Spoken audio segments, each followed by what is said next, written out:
अस्सलाम वालेकुम शहज़ादियों, बहुत ही मज़े की डिलीशियस जो है फ्रूट चाट मैं बनाने लगी हूँ।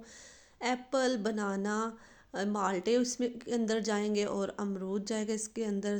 चने बॉयल करके मैं इसके अंदर डालूँगी। बहुत ही ये मज़े की बनने वाली है।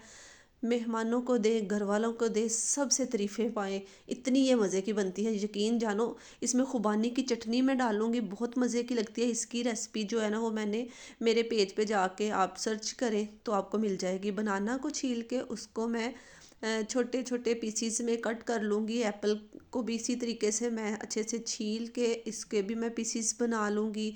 अमरूद को अच्छे तरीके से धो के इसको भी मैं बारीक काट लूँगी।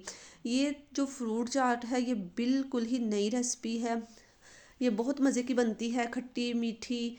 इसका जायका बहुत अच्छा है। आप लोग ज़रूर ट्राई कीजिएगा। जब तक मैं ये काट रही हूँ फ्रूट्स, आप लोग जल्दी जल्दी मेरे चैनल को सब्सक्राइब करें। वीडियो अगर अच्छी लग रही है तो इसको लाइक भी कर दीजिए। बेल के बटन को दबाना मत भूलिएगा।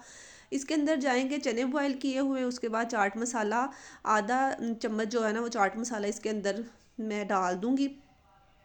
तीखा अगर आपने ज़्यादा खाते हैं, ज़्यादा तीखा पसंद करते हैं तो उसकी के टेस्ट के अकॉर्डिंग जो है ना वो चाट मसाले की क्वांटिटी कम ज़्यादा कर सकते हैं। उसके बाद मैं इसके अंदर माल्टा निचोड़ दूँगी, इसके बीज निकाल दूँगी। इस तरीके से भी आप बीज निकाल के निचोड़ सकते हैं। अगर डाउट हो के बीज अंदर चले जाएंगे तो फिर एक स्टेनर लेके उसके अंदर स्टेनर में जो है ना इसको निचोड़ के स्टेन कर लेंगे और सारे बीज जो है ना वो इस तरह स्टेनर के अंदर आ जाएंगे।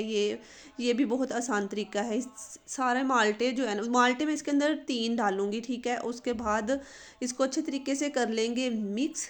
ये बिल्कुल यूनिक रेसिपी है। इसके बाद जनाब मैं इसके अंदर डाल दूंगी जो खुबानी की हमने चटनी बनाई हुई थी। तो बहुत मज़े की ये चटनी बनती है, आप लोग ज़रूर ट्राई कीजिएगा। इस तरीके से खुबानी की चटनी और माल्टे के जूस को डाल के फ्रूट चाट ज़रूर बनाइएगा।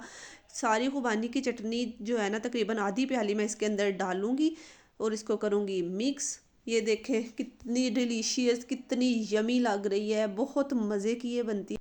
दस्तरखान को लगा चार चांद। इसको थोड़ा सा डेकोरेट कर लेते हैं। खजूर ली है मैंने, उसकी गुठली निकाल दी है और उसके बाद बादाम को क्रश करके वो मैं साइडों पे लगा के इसको थोड़ा डेकोरेट कर लूँगी।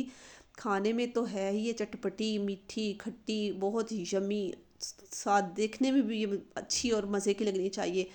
ज़रूर ट्राई कीजिएगा। हमें अपनी दुआओं में रखिएगा याद, और छोटा सा प्यारा सा कमेंट करके बताइएगा आपको कैसी लगी रेसिपी।